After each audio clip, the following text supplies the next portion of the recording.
ದೇವನಾಮಕ್ಕೆ ಸ್ತೋತ್ರವಾಗಲಿ. ಈ ಪರಿಶುದ್ಧ ದಿನದಲ್ಲಿ ಮತ್ತು ದಾವರ್ತಿ ಈ ಫೇಸ್ಬುಕ್ ಮಾಧ್ಯಮದ ಮೂಲಕ ದೇವರನ್ನು ಆರಾಧಿಸುವುದಕ್ಕೆ, ದೇವರು ನಮ್ಮ ಜೀವಿತದಲ್ಲಿ ಕೊಟ್ಟಿರುವ ಈ ಒಂದು ಸಮಯಕ್ಕಾಗಿ ದೇವರಿಗೆ ಕೃತಜ್ಞತೆಯನ್ನು ಸಲ್ಲಿಸುವ ಈ ಡಿಸೆಂಬರ್ ತಿಂಗಳ 18ನೇ ದಿನದಲ್ಲಿ ನಾವು ಸೇರಿ ಬಂದಿದ್ದೇವೆ. ಈ ವಾರದ ಮೊದಲನೇ ದಿನದಲ್ಲಿ ಕರ್ತನನ್ನು ಆರಾಧಿಸುವುದಕ್ಕೆ, ಕರ್ತನನ್ನು ಸ್ತುತಿಸುವಂಥದ್ದು ನಮ್ಮೆಲ್ಲರ ಜೀವಿತದಲ್ಲಿ ಅತ್ಯಂತ ಶ್ರೇಷ್ಠವಾಗಿರುವಂತಹ ಒಂದು ಕಾರ್ಯ. ಮುಂಜಾನೆಯಲ್ಲಿ ನಮ್ಮನ್ನೇ ಪ್ರಾರ್ಥನೆಯೊಂದಿಗೆ ಆತನ ಸನ್ನಿಧಾನಕ್ಕೆ ಸಮರ್ಪಿಸುವ, ಪ್ರಾರ್ಥನೆ ಮಾಡುವ. ನಮ್ಮನ್ನು ಬಹಳವಾಗಿ ಪ್ರೀತಿ ಮಾಡುವ ಪ್ರೀತಿಯ ತಂದೆಯಾದ ದೇವರೇ, ಈ ಒಂದು ದಿನಕ್ಕಾಗಿ ನಾವು ನಿಮಗೆ ಕೃತಜ್ಞತೆಯನ್ನು ಸಲ್ಲಿಸುತ್ತೇವೆ.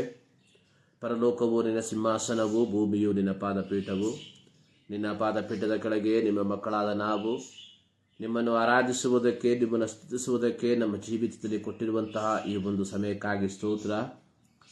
ಹೌದು ಕರ್ತನೇ, ಮೋಶೆಯ ಮೂಲಕ ಇಸ್ರಾಯೇಲರಿಗೆ ನೀನು ವಾಗ್ದಾನ ಮಾಡಿದ್ದೀಯಾ, ಸಬ್ಬತ್ ದಿನದಲ್ಲಿ ದೇವಾರಾಧನೆ ಮಾಡುವುದಕ್ಕೆ ಸೇರಿ ಬರಬೇಕು ಎಂಬುದಾಗಿ. ಹೌದು ಕರ್ತನೆ, ಈ ವಾರದ ಮೊದಲನೇ ದಿನದಲ್ಲಿ ನೀನು ಪುನರುತ್ಥಾನ ಹೊಂದಿರುವಂತಹ ಈ ದಿನದಲ್ಲಿ ಕರ್ತನೆ ದೇವರೇ, ನಮಗೆ ಈ ಒಂದು ಸಮಯ ಅವಕಾಶವು ಲಭಿಸಿರುವಾಗ ನಿಮ್ಮ ಸನ್ನಿಧಾನದಲ್ಲಿ ಕರ್ತನೆ ನಿಮ್ಮನ್ನು ಆರಾಧಿಸುವಂತೆ, ನಿಮ್ಮನ್ನು ಸ್ತುತಿಸುವಂತೆ ನಮ್ಮ ಜೀವಿತದಲ್ಲಿ ಕರ್ತನೆ ಈ ಒಂದು ಅವಕಾಶ ಲಭಿಸಿರುವಂತಹ ಅವಕಾಶವನ್ನು ವ್ಯರ್ಥವಾಗಿ ಕಳೆಯದೆ ನಿಮ್ಮ ಸನ್ನಿಧಾನದಲ್ಲಿ ನಿಮ್ಮನ್ನು ಆರಾಧಿಸಿ ಸ್ತುತಿಸುವಂತೆ ನಮ್ಮನ್ನು ಯೋಗ್ಯರನ್ನಾಗಿ ಮಾರ್ಪಡಿಸಿ ಎಂಬುದಾಗಿ ನಾವು ಪ್ರಾರ್ಥಿಸುತ್ತೇವೆ. ಇಂದಿನ ಆರಾಧನೆಯನ್ನು ತಂದೆ, ಮಗ, ಪವಿತ್ರಾತ್ಮನ ನಾಮದಲ್ಲಿ ನಾವು ಆರಂಭಿಸುವಂತವರಾಗಿದ್ದೇವೆ. ತ್ರಿಯೇಕ ದೇವರ ಸಾನ್ನಿಧ್ಯವನ್ನು ಈ ಆರಾಧನೆಯ ಪ್ರಾರಂಭದಿಂದ ಅಂತ್ಯದವರೆಗೆ ನಾವು ಅನುಭವಿಸುವಂತೆ ನೀನು ಕೃಪೆ ಮಾಡು. ಹಾಡುವಂತಹ ಹಾಡುಗಳು, ಧ್ಯಾನಿಸುವಂತಹ ದೇವರ ವಾಕ್ಯ ಎಲ್ಲದರ ಮೂಲಕ ದೇವರ ನಾಮ ಮಹಿಮೆ ಪಡುವಂತೆ ಕೃಪೆ ಮಾಡುವುದಾಗಿ ಪ್ರಾರ್ಥಿಸುತ್ತೇವೆ. ಈ ವಾಕ್ಯ ಭಾಗವನ್ನು ಕೇಳುವಂಥವರು, ಈ ಆರಾಧನೆಯಲ್ಲಿ ಭಾಗಿಗಳಾಗುವಂಥವರು ಅವರ ಜೀವಿತದಲ್ಲಿ ಒಂದು ದೈವಿಕವಾದ ಬಿಡುಗಡೆಯನ್ನು ಹೊಂದಿಕೊಳ್ಳುವಂತೆ ಕೃಪೆ ಮಾಡು. ಅಲ್ಪರಾದ ನಮ್ಮನ್ನು ನಿಮ್ಮ ಕರಗಳಿಗೆ ಸಮರ್ಪಿಸ್ತಾ ಇದ್ದೇವೆ. ಈ ಸಂದರ್ಭದಲ್ಲಿ ನಮ್ಮ ದೇಶಕ್ಕಾಗಿ, ನಮ್ಮ ರಾಜ್ಯಕ್ಕಾಗಿ, ನಮ್ಮ ಪಟ್ಟಣಗಳಿಗಾಗಿ ನಾವು ಪ್ರಾರ್ಥಿಸುತ್ತೇವೆ. ಇಂದು ನಡೆಯುವಂತಹ ಎಲ್ಲ ಪರಿಶುದ್ಧ ಆರಾಧನೆಗಳಿಗಾಗಿ ನಾವು ಪ್ರಾರ್ಥಿಸುತ್ತೇವೆ. ವಿವಿಧ ಭಾಷೆಗಳಲ್ಲಿ ಕರ್ತನೆ, ವಿವಿಧ ಸಮಯಗಳಲ್ಲಿ, ವಿವಿಧ ಸ್ಥಳದಲ್ಲಿ ನಿಮ್ಮ ಮಕ್ಕಳು ಒಟ್ಟಾಗಿ ಸೇರಿ ನಿಮ್ಮನ್ನು ಆರಾಧಿಸುವಾಗ ಇಂದಿನ ಆರಾಧನೆ ನಮ್ಮ ದೇಶಕ್ಕೆ, ನಮ್ಮ ರಾಜ್ಯಕ್ಕೆ, ನಮ್ಮ ಪಟ್ಟಣಕ್ಕೆ ಒಂದು ಬಿಡುಗಡೆಯಾಗಿ, ಒಂದು ಆಶೀರ್ವಾದವಾಗಿ ಮಾರ್ಪಡುವಂತೆ ಕೃಪೆ ಮಾಡುವುದಾಗಿ ಪ್ರಾರ್ಥಿಸುತ್ತಾ ಇದ್ದೇವೆ. ಹೌದು ಕರ್ತನೆ, ಈ ಮುಂಜಾನೆಯಲ್ಲಿ ಬರುವಂತಹ ಎಲ್ಲ ಅಡ್ಡಿಗಳನ್ನು, ಎಲ್ಲ ವಿಧವಾದ ಆಟಂಕಗಳನ್ನು ಕರ್ತನೆ ನಾವು ನಿಮ್ಮ ಹೆಸರಿನಲ್ಲಿ ನಿವಾರಿಸುವಂತವರಾಗಿದ್ದೇವೆ. ಹೌದು ಕರ್ತನೆ, ಸ್ವತಂತ್ರದಲ್ಲಿ ನಿಮ್ಮನ್ನು ಆರಾಧಿಸುವಂತೆ ಪ್ರತಿಯೊಬ್ಬರ ಜೀವಿತದಲ್ಲಿ ಕೃಪೆ ಎಂಬುದಾಗಿ ಪ್ರಾರ್ಥಿಸುವಂತವರಾಗಿದ್ದೇವೆ. ಪ್ರಾರ್ಥನೆಗಳಿಗಾಗಿ ಸ್ತೋತ್ರ. ಯೇಸು ಕ್ರಿಸ್ತನ ನಾಮದಲ್ಲಿ ಬೇಡುತ್ತೇವೆ ನಮ್ಮ ಪ್ರೀತಿಯ ತಂದೆಯೇ, ಆಮೆನ್. ದೇವನಾಮಕ್ಕೆ ಮತ್ತೊಂದಾವರ್ತಿ ಕೃತಜ್ಞತೆಯನ್ನು ಸಲ್ಲಿಸ್ತಾ ಇದ್ದೇನೆ. ಈ ಮುಂಜಾನೆಯಲ್ಲಿ ಮತ್ತೊಂದಾವರ್ತಿ ದೇವರನ್ನ ಆರಾಧಿಸುವುದಕ್ಕೆ, ದೇವರನ್ನ ಸ್ತುತಿಸುವುದಕ್ಕೆ ದೇವರು ನಮ್ಮ ಜೀವಿತದಲ್ಲಿ ಈ ಒಂದು ಅವಕಾಶವನ್ನ, ಸಂದರ್ಭವನ್ನ ಕೊಟ್ಟಿರುವಾಗ ದೇವರನ್ನ ಆತನ ಘನತೆಗೆ ತಕ್ಕಂತೆ ಆತನನ್ನು ನಾವು ಆರಾಧಿಸುವ. ದೇವ, ನಿನ್ನ ನಾಮ ದೊಡ್ಡದು, ಎಲ್ಲ ನಾಮಕ್ಕಿಂತ ಶ್ರೇಷ್ಠವು. ನಿನ್ನಾಮ ಹಾಡಿ ಪಾಡುವೆ, ಸ್ತೋತ್ರಕ್ಕೆ ಯೋಗ್ಯವಾದದ್ದು ಎಂಬ ಹಾಡನ್ನು ಹಾಡಿ ದೇವರನ್ನ ಮಹಿಮೆ ಪಡಿಸುವ. ದೇವ, ನಿನ್ನ ನಾಮ ದೊಡ್ಡದು, ಎಲ್ಲ ನಾಮಕ್ಕಿಂತ ಶ್ರೇಷ್ಠವು. ದೇವ, ನಿನ್ನ ನಾಮ ದೊಡ್ಡದು, ನಿನ್ನಾಮ ಹಾಡಿ ಪಾಡುವೆ, ಸ್ತೋತ್ರಕ್ಕೆ ಯೋಗ್ಯವಾದದು. ನಿನ್ನಾಮ ಹಾಡಿ ಪಾಡುವೆ, ಸ್ತೋತ್ರಕ್ಕೆ ಯೋಗ್ಯವಾದದು. ದೇವ, ನಿನ್ನ ನಾಮ ದೊಡ್ಡದು, ಎಲ್ಲ ನಾಮಕ್ಕಿಂತ ಶ್ರೇಷ್ಠವು. ದೇವ, ನಿನ್ನ ನಾಮ ದೊಡ್ಡದು. ಯೇಸು ಎಂಬ ನಿನ್ನ ನಾಮವು ಸ್ವರ್ಗದಿಂದ ಇಲ್ಲಿಗೆ ಬಂದದು. ಯೇಸು ಎಂಬ ನಿನ್ನ ನಾಮವು ಸ್ವರ್ಗದಿಂದ ಇಲ್ಲಿಗೆ ಬಂದದ್ದು. ಪಾಪಿಗೆ ನೀ ರಕ್ಷಕನೆಂದು ಈ ನಾಮ ತಿಳಿಸುವುದು. ಪಾಪಿಗೆ ನೀ ರಕ್ಷಕನೆಂದು ಈ ನಾಮ ತಿಳಿಸುವುದು. ದೇವ ನಿನ್ನ ನಾಮ ದೊಡ್ಡದು, ಎಲ್ಲ ನಾಮಕ್ಕಿಂತ ಶ್ರೇಷ್ಠವು. ದೇವ ನಿನ್ನ ನಾಮ ದೊಡ್ಡದು, ಮಹಿಮೆಯೊಳಿ ನಿರುತ್ತಿ, ನಿನ್ನ ರಾಜ್ಯವನಿ ನಾಳುತ್ತಿ. ಮಹಿಮೆಯೊಳಿ ನಿರುತ್ತಿ, ನಿನ್ನ ರಾಜ್ಯವನಿ ನಾಡುತ್ತಿ. ರಾಜಾದಿ ರಾಜನು ನೀನೆಂದು ಕರ್ತ ನಿನ್ನ ಕೊಂಡಾಡುವೆನು. ರಾಜಾದಿ ರಾಜನು ನೀನೆಂದು ಕರ್ತ ನಿನ್ನ ಕೊಂಡಾಡುವೆನು. ದೇವ ನಿನ್ನ ನಾಮ ದೊಡ್ಡದು, ಎಲ್ಲ ನಾಮಕ್ಕಿಂತ ಶ್ರೇಷ್ಠವು. ದೇವ ನಿನ್ನ ನಾಮ ದೊಡ್ಡದು, ಇಮ್ಮಾನುವೇಲ್ ನಿನ್ನ ನಾಮವು. ದೇವ ಸಾನ್ನಿಧ್ಯವ ತಂದಿತು, ಇಮ್ಮಾನುವೇಲ್ ನಿನ್ನ ನಾಮವು. ದೇವ ಸಾನ್ನಿಧ್ಯವ ತಂದಿತು, ದೇವ ನಾಮ ದೂರ ಇರಲು ಈ ನಾಮ ನೀನು ಹೊಂದಿದೆ. ದೇವ ನಾಮ ದೂರ ಇರಲು ಈ ನಾಮ ನೀನು ಹೊಂದಿದಿ. ದೇವ ನಿನ್ನ ನಾಮ ದೊಡ್ಡದು, ಎಲ್ಲ ನಾಮಕ್ಕಿಂತ ಶ್ರೇಷ್ಠವು. ದೇವ ನಿನ್ನ ನಾಮ ದೊಡ್ಡದು, ನಿನ್ನಾಮ ಹಾಡಿ ಪಾಡುವೆ. ಸ್ತೋತ್ರಕ್ಕೆ ಯೋಗ್ಯವಾದದು, ನಿನ್ನಾಮ ಹಾಡಿ ಪಾಡುವೆ. ಸ್ತೋತ್ರಕ್ಕೆ ಯೋಗ್ಯವಾದದು, ದೇವ ನಿನ್ನ ನಾಮ ದೊಡ್ಡದು, ಎಲ್ಲ ನಾಮಕ್ಕಿಂತ ಶ್ರೇಷ್ಠವು. ದೇವ ನಿನ್ನ ನಾಮ ದೊಡ್ಡದು. ಹಲ್ಲೆಲೂಯ. ದೇವ ನಿನ್ನ ನಾಮ ದೊಡ್ಡದು, ಎಲ್ಲ ನಾಮಕ್ಕಿಂತ ಶ್ರೇಷ್ಠವು. ನಿನ್ನಾಮ ಹಾಡಿ ಪಾಡುವೆ, ಸ್ತೋತ್ರಕ್ಕೆ ಯೋಗ್ಯವಾದದ್ದು. ಅಪೊಸ್ತಲನಾದ ಪೇತ್ರನು ಅಪೊಸ್ತಲರ ಕೃತ್ಯ 4ನೇ ಅಧ್ಯಾಯದ 12ನೇ ವಾಕ್ಯದಲ್ಲಿ ಹೇಳುವಂಥದ್ದು, ಬರಬೇಕಾದ ರಕ್ಷಣೆಯು ಇನ್ನಾರಲ್ಲಿಯೂ ಸಿಕ್ಕುವುದಿಲ್ಲ, ಆ ಹೆಸರಿನಿಂದಲೇ ಹೊರತು ಆಕಾಶದ ಕೆಳಗೆ ಮನುಷ್ಯರೊಳಗೆ ಕೊಡಲ್ಪಟ್ಟಿರುವ ಬೇರೆ ಯಾವ ಹೆಸರಿನಿಂದಲೂ ನಮಗೆ ರಕ್ಷಣೆಯಾಗುವುದಿಲ್ಲ. ಒಂದು ಸಂರಕ್ಷಣೆ ಅಥವಾ ಒಂದು ಸೇಫ್ಟಿ, ಸುರಕ್ಷತೆ, ಇದು ಶಾರೀರಿಕವಾದಂತಹ ಸುರಕ್ಷತೆಯ ಕುರಿತಾಗಿ ಅಲ್ಲ, ಒಂದು ಆತ್ಮಿಕವಾದಂತಹ ಸಂರಕ್ಷಣೆ, ಆತ್ಮಿಕವಾಗಿರುವಂತಹ ಸುರಕ್ಷತೆ. ಅದು ಯೇಸು ಕ್ರಿಸ್ತನ ಮೂಲಕ ಮಾತ್ರ ಮಾನವ ಕುಲಕ್ಕೆ ಲಭಿಸುವಂತದಾಗಿದೆ. ಈ ಲೋಕದಲ್ಲಿರುವಂತಹ ಮಹಾನ್ ವ್ಯಕ್ತಿಗಳು, ರಾಜಕೀಯ ನಾಯಕರುಗಳು, ದೊಡ್ಡ ದೊಡ್ಡ ವ್ಯಾಪಾರಸ್ಥರು ತಮ್ಮ ಸಂರಕ್ಷಣೆಗಾಗಿ ಬಾಡಿ ಗಾರ್ಡ್ಗಳನ್ನು ನೇಮಿಸಿಕೊಳ್ತಾರೆ.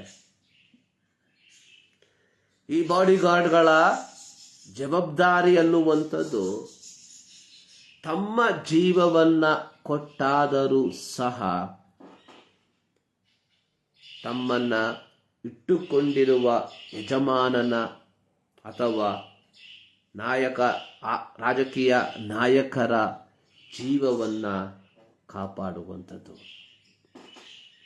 ಈ ಬಾಡಿಗಾರ್ಡ್ಗಳಾಗಿ ನೇಮಕವಾಗುವಂಥವರು ತಮ್ಮ ಜೀವವನ್ನ ಕೇವಲ ಅಲ್ಪವೆಂದು ಮಾತ್ರ ಎಣಿಸುವಂಥವರಾಗಿದ್ದಾರೆ. ಅಪೊಸ್ತಲನಾದ ಪೌಲನು ರೋಮಾಪುರದವರಿಗೆ ಬರೆದ ಪತ್ರಿಕೆ ಅದರ ಪ್ರಾರಂಭ ವಾಕ್ಯದಲ್ಲಿ ಹೇಳಿರುವಂತಹ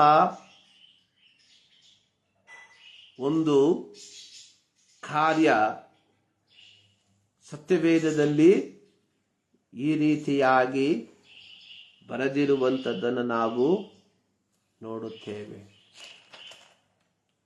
ಯೇಸು ಕ್ರಿಸ್ತನ ದಾಸನು ಅಪೊಸ್ತಲನಾಗುವುದಕ್ಕೆ ಕರೆಯಲ್ಪಟ್ಟವನು, ದೇವರ ಸುವಾರ್ತೆಯನ್ನು ಸಾರುವುದಕ್ಕೆ ನೇಮಿಸಲ್ಪಟ್ಟನು ಆಗಿರುವ ಪೌಲನು ರೋಮಾಪುರದಲ್ಲಿ ದೇವರಿಗೆ ಪ್ರಿಯರು ದೇವಜನರಾಗುವುದಕ್ಕೆ ಕರೆಯಲ್ಪಟ್ಟವರೆಲ್ಲರಿಗೂ ಬರೆಯುವುದೇನೆಂದರೆ, ಇಲ್ಲಿ ಅಪೊಸ್ತಲನಾದ ಪೌಲನು ದೇವರ ಸುವಾರ್ತೆಯನ್ನ ಸಾರುವುದಕ್ಕೆ ಕರೆಯಲ್ಪಟ್ಟವನು ಎಂಬುದಾಗಿ ರೋಮಾಪುರದಲ್ಲಿರುವಂತಹ ವಿಶ್ವಾಸಿಗಳಿಗೆ ಹೇಳುವಂತವನಾಗಿದ್ದಾನೆ.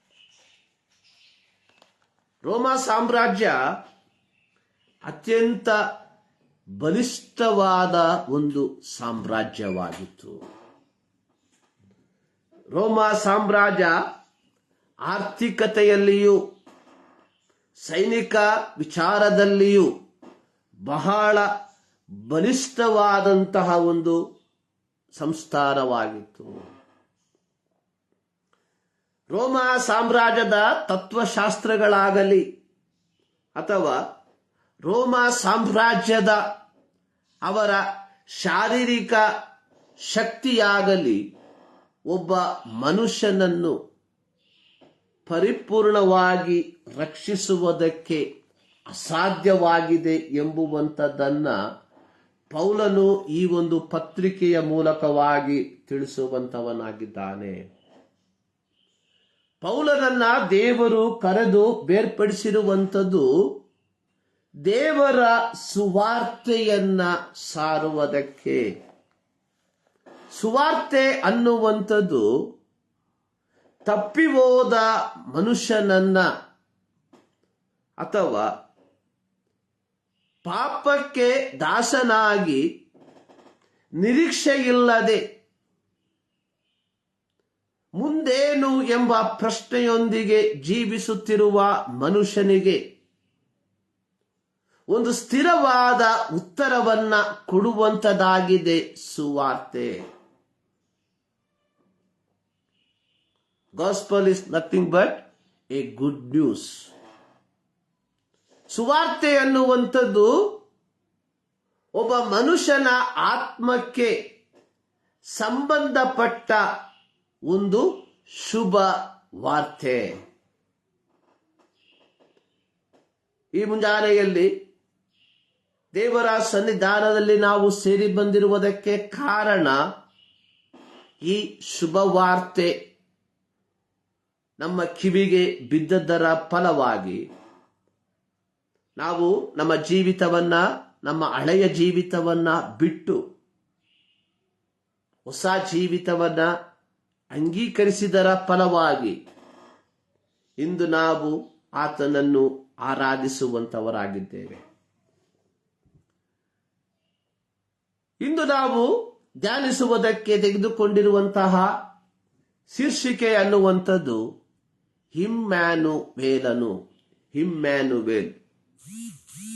ಇಮ್ಯಾನುವೇಲನು ಎಂಬ ಪದದ ಅರ್ಥ ವಾಗ್ದಾನ ಮಾಡಿರುವ ರಕ್ಷಕನು.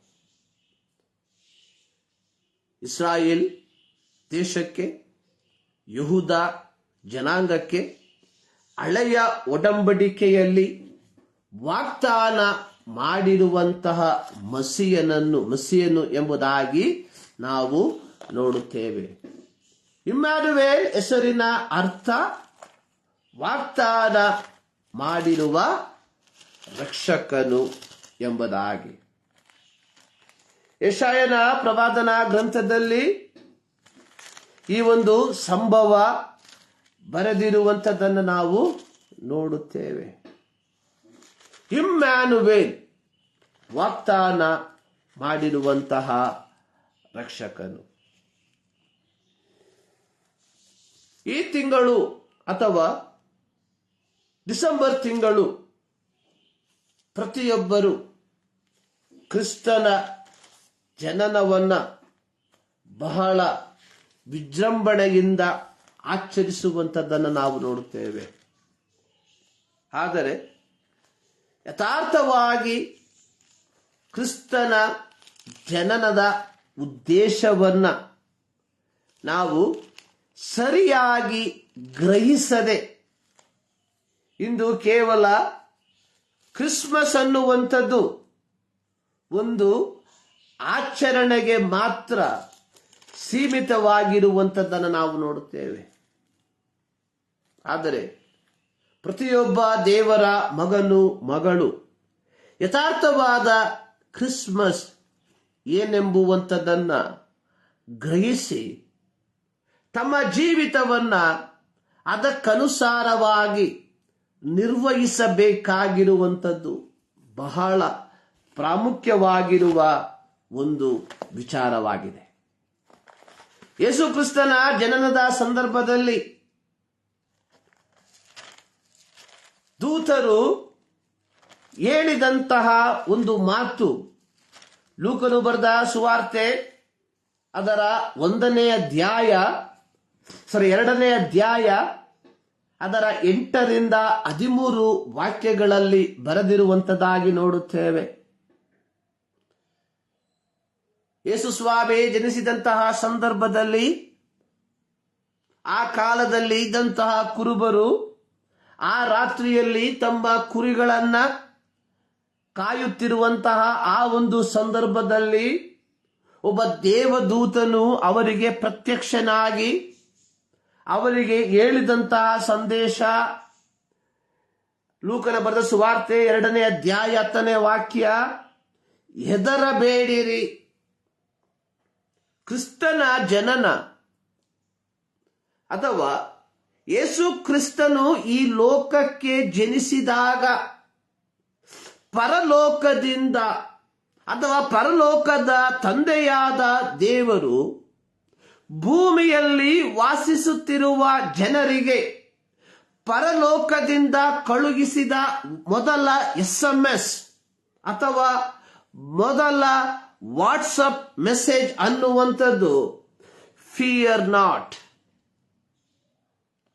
ಜನ ಭಯದಲ್ಲಿ, ಜನ ನಿರಾಶೆಯಲ್ಲಿ, ಜನ ನಿರೀಕ್ಷೆಯಿಲ್ಲದೆ ಜೀವಿಸುತ್ತಿರುವ ಕಾಲದಲ್ಲಿ ಲೋಕರಕ್ಷಕನಾದ ಯೇಸು ಕ್ರಿಸ್ತನು ಮಾನವ ರೂಪವನ್ನು ತಾಳಿ ಈ ಲೋಕಕ್ಕೆ ಜನಿಸಿ ಬಂದಾಗ ಪರಲೋಕದಿಂದ ಬಂದಂತಹ ಮೊದಲ ಸಂದೇಶ ಹೆದರಬೇಡಿರಿ.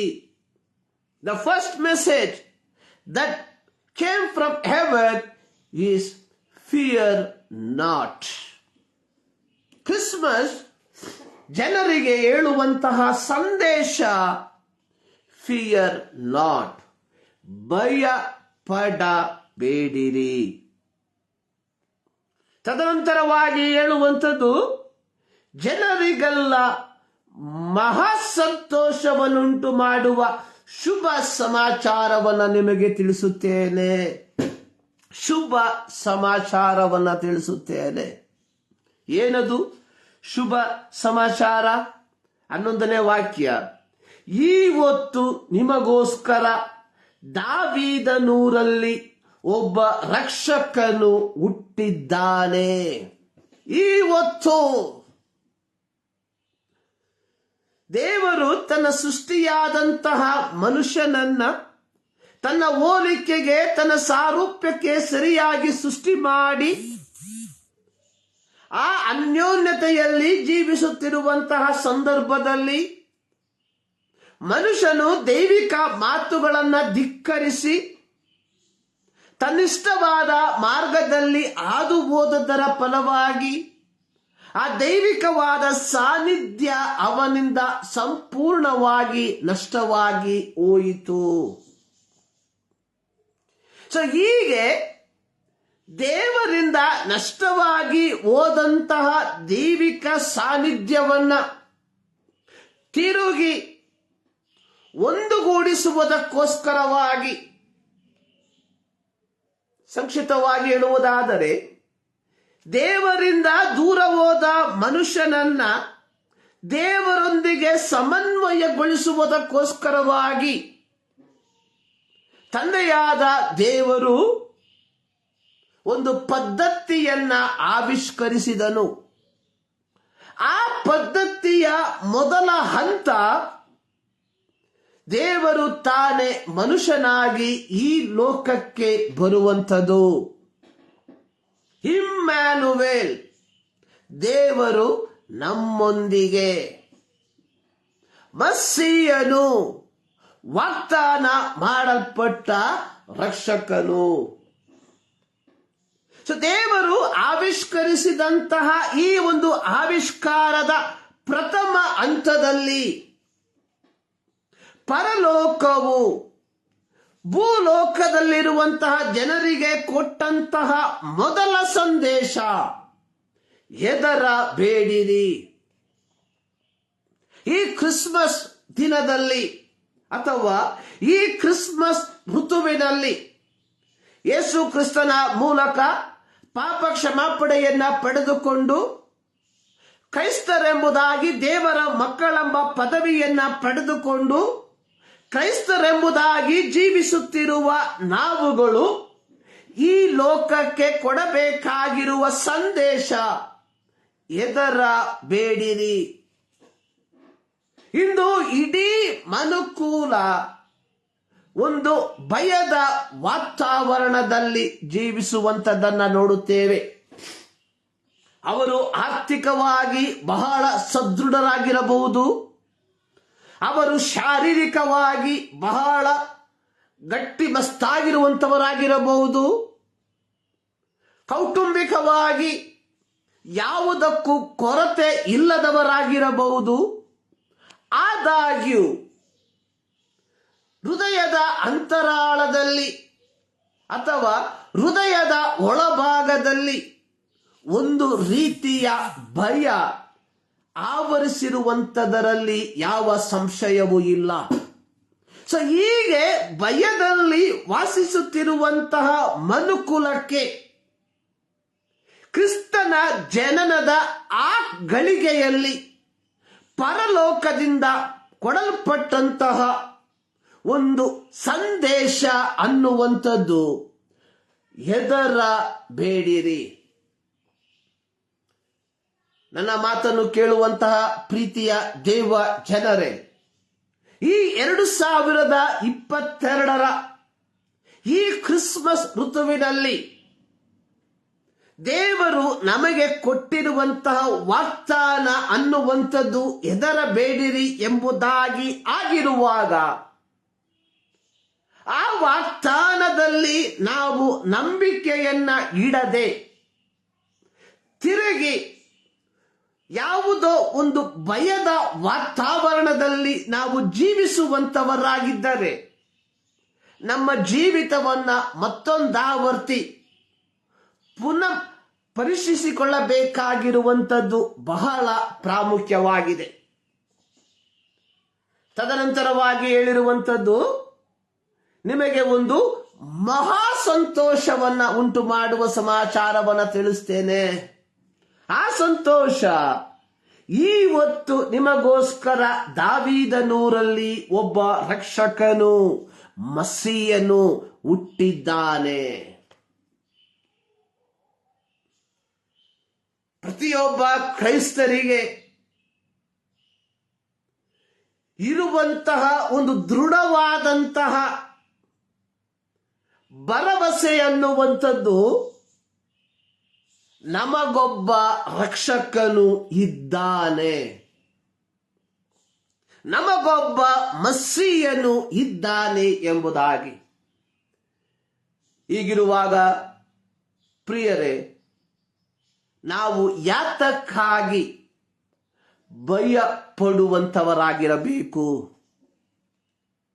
ನಮ್ಮ ಭವಿಷ್ಯತ್ತಿನ ಕುರಿತಾಗಿ ನಾವು ಯಾಕೆ ಭಯ ಪಡುವಂತವರಾಗಿರಬೇಕು? ನಮ್ಮ ಜೀವಿತದ ಕುರಿತಾಗಿ ನಾವು ಯಾಕೆ ಭಯ ಪಡುವಂತವರಾಗಿರಬೇಕು? ಯಾಕೆಂದರೆ ಇಡೀ ಮನುಕುಲ ಭಯದಲ್ಲಿ ವಾಸಿಸುತ್ತಿದ್ದಂತಹ ಕಾಲದಲ್ಲಿ, ಇಂದಿಗೆ 2022 ವರ್ಷಗಳ ಹಿಂದೆ, ಭಯಪಡಬೇಡಿರಿ, ನಿಮಗೊಬ್ಬ ರಕ್ಷಕನು ಹುಟ್ಟಿದ್ದಾನೆ ಎಂಬ ಸದ್ವರ್ತಮಾನವನ್ನ ಪರಲೋಕದ ದೇವರು ಭೂಮಿಯಲ್ಲಿ ವಾಸಿಸುತ್ತಿರುವ ನಮ್ಮೆಲ್ಲರಿಗೆ ಕೊಟ್ಟಿರುವಂತಹ ಒಂದು ಶುಭ ಸಮಾಚಾರವಾಗಿದೆ. ಈ ಮುಂಜಾನೆಯಲ್ಲಿ ದೇವರ ಸನ್ನಿಧಾನದಲ್ಲಿ ನಾವು ದೇವರ ವಾಕ್ಯವನ್ನ ಆಲಿಸುತ್ತಿರುವಾಗ ನಮಗೆ ನಾವೇ ಕೇಳಿಕೊಳ್ಳಬೇಕಾಗಿರುವಂತಹ ಪ್ರಶ್ನೆ, ಈ ವಾಗ್ದಾನ ನನಗೆ ಕೊಡಲ್ಪಟ್ಟಿರುವಾಗ ನಾನು ಯಾಕೆ ತಿರುಗಿ ಭಯದಲ್ಲಿ ಜೀವಿಸುತ್ತಿದ್ದೇನೆ ಎಂಬುದಾಗಿ. ಆದಿಕಾಂಡ 3ನೇ ಅಧ್ಯಾಯ, ಆದಿಕಾಂಡದಲ್ಲಿ ದೇವರು ಆದಾಮನನ್ನ ಅವ್ವಳನ್ನ ಸೃಷ್ಟಿ ಮಾಡಿದಂತಹ ದೇವರು ಆದಾಮನೊಂದಿಗೆ ಅವ್ವಳೊಂದಿಗೆ ಒಂದು ವೈಯಕ್ತಿಕವಾದ ಆತ್ಮಿಕವಾದ ಅನ್ಯೋನ್ಯತೆಯನ್ನ ಬೆಳೆಸಿಕೊಂಡಿದ್ದ. ಪ್ರತಿದಿನ ಸಂಜೆಯ ತಂಗಾಳಿಯಲ್ಲಿ ಯೆಹೋವ ದೇವರು ತೋಟದೊಳಗೆ ಇಳಿದು ಬರುವಂತಹ ಒಂದು ವಾಡಿಕೆ ಇತ್ತು. ಆದರೆ ಒಂದು ಫೈನ್ ಡೇ, ಒಂದು ದಿನ ಯೆಹೋವ ದೇವರು ಆ ತೋಟಕ್ಕೆ ಇಳಿದು ಬಂದಾಗ ಯಾವ ಮನುಷ್ಯ ಅಥವಾ ಸ್ತ್ರೀ ದೇವರ ಸಾಮೀಪ್ಯವನ್ನ ಬಯಸುತ್ತಿದ್ದರೋ ಅಂದು ಅವರು ದೇವರ ಸಾಮೀಪ್ಯವನ್ನ ಬಿಟ್ಟು ಅಡಗಿಕೊಳ್ಳುವಂಥದ್ದನ್ನ ನೋಡುತ್ತೇವೆ. ಯೆಹೋವ ದೇವರು ಕೇಳುವಂಥದ್ದು, ಮನುಷ್ಯನೇ ನೀನು ಎಲ್ಲಿರುತ್ತಿ? ಮನುಷ್ಯನ ಪ್ರತ್ಯುತ್ತರ, ನಿನ್ನ ಸಪ್ಪಳವನ್ನ ಕೇಳಿ ನಾವು ಅಡಗಿಕೊಂಡಿದ್ದೇವೆ. ತಕ್ಷಣವಾಗಿ ದೇವರು ಹೇಳುವಂಥದ್ದು, ತಿನ್ನಬಾರದೆಂದು ಹೇಳಿದ ಮರದ ಫಲವನ್ನು ನೀನು ತಿಂದೀಯಾ? ದೇವರ ಸಾಮೀಪ್ಯ ಅಥವಾ ಭಯಪಡಬೇಡಿರಿ ಎಂಬ ಸಂದೇಶ ನಮ್ಮ ಜೀವಿತದಲ್ಲಿ ಅನ್ವರ್ಥವಾಗಿರಬೇಕಾದರೆ ನಾವು ದೇವರೊಂದಿಗೆ ಒಂದು ಪವಿತ್ರವಾದ ಬಂಧವನ್ನ ಕೊಂಡಿರುವವರಾಗಿರಬೇಕು. ಯಾರ ಜೀವಿತದಲ್ಲಿ ಒಂದು ಪವಿತ್ರವಾದ ಬಂಧ ದೇವರೊಂದಿಗೆ ಇರುವುದಿಲ್ಲವೋ ಅಂಥವರು ಜೀವನ ಪರ್ಯಂತರ ಒಂದು ಭಯದಲ್ಲಿ ಜೀವಿಸುವಂತವರಾಗಿರುತ್ತಾರೆ. ಪ್ರಿಯರೇ, ಈ ಮುಂಜಾನೆಯಲ್ಲಿ ಒಮ್ಮೆ ನಮ್ಮ ಜೀವಿತವನ್ನು ನಾವು ಪರೀಕ್ಷಿಸಿಕೊಳ್ಳುವ. ಇಂದು ನಮ್ಮ ಶೀರ್ಷಿಕೆ ಅನ್ನುವಂಥದ್ದು ಮೆಸ್ಸಿಯನು ಅಂದರೆ ವಾಗ್ದಾನ ಮಾಡಿರುವ ರಕ್ಷಕನು. ಯೋಹಾನನು ಬರೆದ ಸುವಾರ್ತೆ 4ನೇ ಅಧ್ಯಾಯ ಅದರ 1ರಿಂದ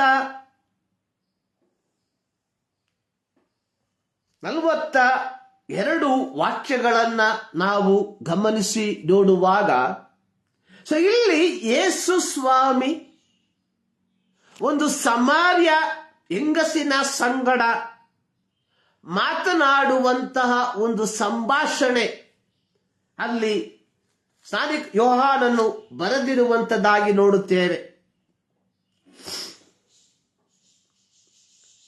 ಇಲ್ಲಿ ಯೋಹಾನನು ಬರೆದ ಸುವಾರ್ತೆ 4ನೇ ಅಧ್ಯಾಯದ ಮೇಲ್ಭಾಗದಲ್ಲಿ ಬರೆಯಲ್ಪಟ್ಟಿರುವಂತಹ ಮಾತು, ಯೇಸು ಸಮಾರ್ಯದ ಹೆಂಗಸಿನ ಸಂಗಡ ಸಂಭಾಷಣೆ ಮಾಡಿದ್ದು.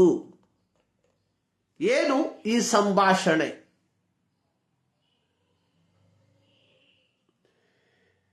4ನೇ ವಾಕ್ಯ ಈ ರೀತಿ ಬರೆಯಲ್ಪಟ್ಟಿದೆ, ಆತನು ಸಮಾರ್ಯ ಸೀಮೆಯನ್ನು ಹಾದು ಹೋಗಬೇಕಾಯಿತು. ಸಮಾರ್ಯ ಅನ್ನುವಂಥದ್ದು ಮಿಶ್ರ ಜನಾಂಗ. ಯೆಹೋವ ದೇವರು ಯಾವ ಕಾರ್ಯವನ್ನು ಮಾಡಬಾರದೆಂದು ಹಳೆಯ ಒಡಂಬಡಿಕೆಯಲ್ಲಿ ಹೇಳಿದ್ದನೋ ಅದನ್ನು ಮಾಡಿ, ಪ್ರತ್ಯೇಕವಾಗಿ ವೈವಾಹಿಕ ವಿಚಾರದಲ್ಲಿ ಯೆಹೋವ ದೇವರು ಹೇಳಿರುವಂಥದ್ದು, ನೀವು ಅನ್ಯ ಜನರನ್ನ ಮದುವೆ ಮಾಡಿಕೊಳ್ಳಬಾರದು, ನಿಮ್ಮ ಹೆಣ್ಣುಗಳನ್ನು ಕೊಡಬಾರದು, ಹೆಣ್ಣುಗಳನ್ನು ನೀವು ತೆಗೆದುಕೊಳ್ಳಬಾರದು. ಸೊ ಹೀಗೆ ಮಾಡಿದರೆ ನೀವು ವಿಗ್ರಹಗಳನ್ನ ಪೂಜಿಸುವಂತವರಾಗಿ ಮಾರ್ಪಡುತ್ತೀರಿ. ಸೊಲೊಮೋನನ ಜೀವಿತದಲ್ಲಿ ಸಂಭವಿಸಿದಂತಹ ಮಹಾ ಒಂದು ಸೋಲು. ಅರಸನಾದ ಸೊಲೊಮೋನನು ಇಂದು ಇಡೀ ಪ್ರಪಂಚ ಕಂಡಂತಹ ಅತ್ಯಂತ ಬುದ್ಧಿಶಾಲಿಗಳಲ್ಲಿ ಒಬ್ಬ ಬುದ್ಧಿಶಾಲಿ ಅಲ್ಲ, ಏಕೈಕ ಬುದ್ಧಿಶಾಲಿಯಾಗಿದ್ದ. ಆದರೆ ಸೊಲೊಮೋನನ ಜೀವಿತವನ್ನು ನಾವು ಕಲಿಯುವಾಗ ಸೊಲೊಮೋನನ ಪ್ರಾರಂಭವು ಒಂದು ದೈವಿಕವಾದಂತಹ ಮಾರ್ಗದಲ್ಲಿ ಆಗಿರುವುದಾದರೆ, ಸೊಲೊಮೋನನ ಅಂತ್ಯವು ಒಂದು ನಿಕೃಷ್ಟಕರವಾಗಿ ಮಾರ್ಪಟ್ಟಿತು. ಸೊಲೊಮೋನನು ಅರಸನಾಗಿ ರಾಜ್ಯಾಧಿಕಾರವನ್ನು ತನ್ನ ತಂದೆಯಾದ ದಾವೀದನ ಕೈಯಿಂದ ತೆಗೆದುಕೊಂಡಾಗ ಯೆಹೋವನು ಅವನಿಗೆ ಪ್ರತ್ಯಕ್ಷನಾದನು ಎಂಬುದಾಗಿ ದೇವರ ವಾಕ್ಯದಲ್ಲಿ ನೋಡುತ್ತೇವೆ. ಹೀಗೆ ಪ್ರತ್ಯಕ್ಷನಾದ ಯೆಹೋವನಿಗೆ ಸೊಲೊಮೋನನು ಕೇಳಿಕೊಂಡಂತಹ ವರ ಅನ್ನುವಂಥದ್ದು, ನಿನ್ನ ಜನರನ್ನು ಪಾಲಿಸುವುದಕ್ಕೆ ನನಗೆ ಜ್ಞಾನವನ್ನು ಕೊಡು ಎಂಬುದಾಗಿ. ಇಸ್ರಾಯೇಲರು ದೇವರ ಸ್ವಕೀಯ ಪ್ರಜೆಗಳಾಗಿದ್ದರು. ಇಸ್ರಾಯೇಲರು ದೇವರ ಆಳ್ವಿಕೆಗೆ ಒಳಪಟ್ಟವರಾಗಿದ್ದರು. ಆದರೆ ಸಮುವೇಲನ ಕಾಲದಲ್ಲಿ ಇಸ್ರಾಯೇಲರು ತಮಗೊಬ್ಬ ರಾಜನು ಬೇಕೆಂಬುದಾಗಿ ಕೇಳಿಕೊಂಡು ದೇವರ ಆಳ್ವಿಕೆಯನ್ನು ಅವರು ತಿರಸ್ಕರಿಸಿದರು. ನಂತರವಾಗಿ ಸೌಲನು ಅವರ ಪ್ರಥಮ ರಾಜನಾಗಿ ಮಾರ್ಪಟ್ಟ. ಆದರೆ ಸೌಲನು ದೇವರ ಮಾತಿಗೆ ಅವಿಧೇಯನಾಗಿ ಅಮಾಲೇಕರನ್ನು ಕೊಲ್ಲದೆ ಹೋದದರ ಫಲವಾಗಿ ಯೆಹೋವನು ಸೌಲನನ್ನ ತಳ್ಳಿ ಒಬ್ಬ ಕುರುಬನಾದ ದಾವೀದನನ್ನ ರಾಜನನ್ನಾಗಿ ಮಾಡಿದ. ಈ ದಾವೀದನಿಗೆ ಹುಟ್ಟಿದ ಮಕ್ಕಳಲ್ಲಿ ಒಬ್ಬನಾಗಿದ್ದನು ಈ ಸೊಲೊಮೋನನು. ತನ್ನ ಬಾಲ್ಯವನ್ನು ದೈವಿಕವಾದ ಮಾರ್ಗದಲ್ಲಿಯೇ ಬೆಳೆದಂತಹ ವ್ಯಕ್ತಿ.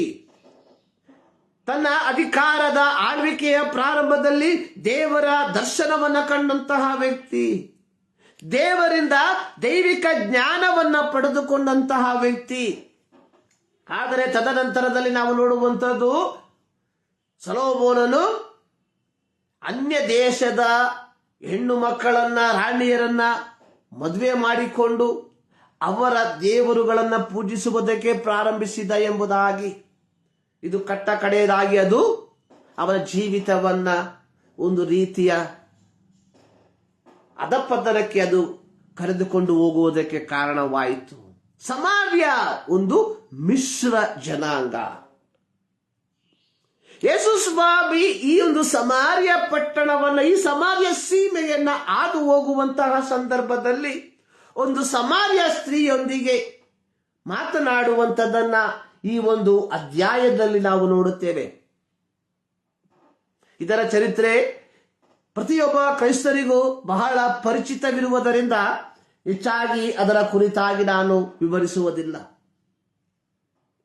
ಇಲ್ಲಿ ಯೇಸು ತನ್ನ ಸಂಭಾಷಣೆಯನ್ನ ಪ್ರಾರಂಭಿಸುವಂಥದ್ದು, ಅಮ್ಮ ನೀರು ಕುಡಿಯುವುದಕ್ಕೆ ಕೊಡು. ಪ್ರತಿ ಸಂಭಾಷಣೆ ಒಂದು ಇಂಟ್ರೊಡಕ್ಷನ್ ಒಂದಿಗೆ ಪ್ರಾರಂಭವಾಗ್ತದೆ.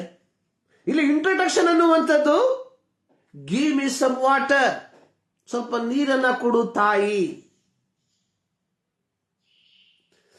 ನಂತರವಾಗಿ ಆತನು ಆ ಒಂದು ಸಂಭಾಷಣೆಯ ಮೂಲಕ ನಿಜವಾದ ನೀರು ಏನೆಂಬುವಂಥದ್ದನ್ನ ಆ ಸ್ತ್ರೀಗೆ ಮನವರಿಕೆ ಮಾಡುವಂಥದ್ದಾಗಿ ನೋಡುತ್ತೇವೆ. 10ನೇ ವಾಕ್ಯದಲ್ಲಿ ದೇವರು ಕೊಡುವ ವರವೆಂಬುದು ಕುಡಿಯುವುದಕ್ಕೆ ನೀರು ಕೊಡು ಎಂಬುದಾಗಿ.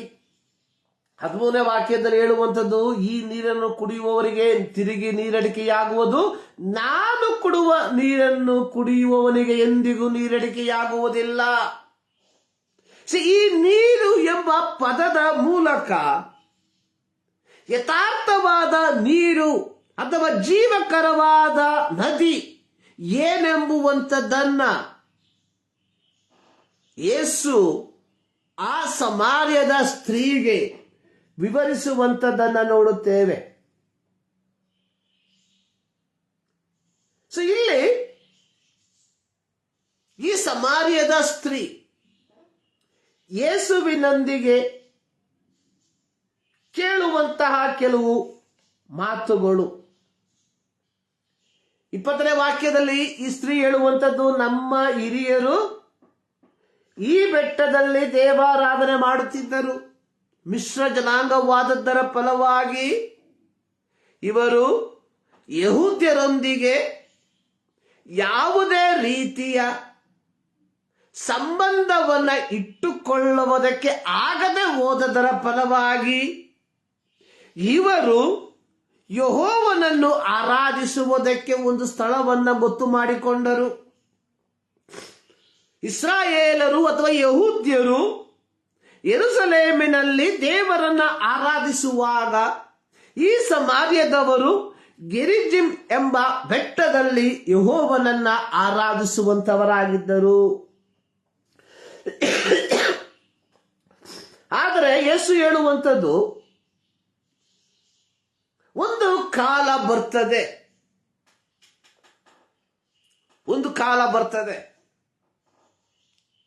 ಯೇಸು ಸ್ವಾಮಿ ಆ ಸ್ತ್ರೀಯ ಸಂಗಡ ಮಾತನಾಡುವಂತಹ ಕಾಲ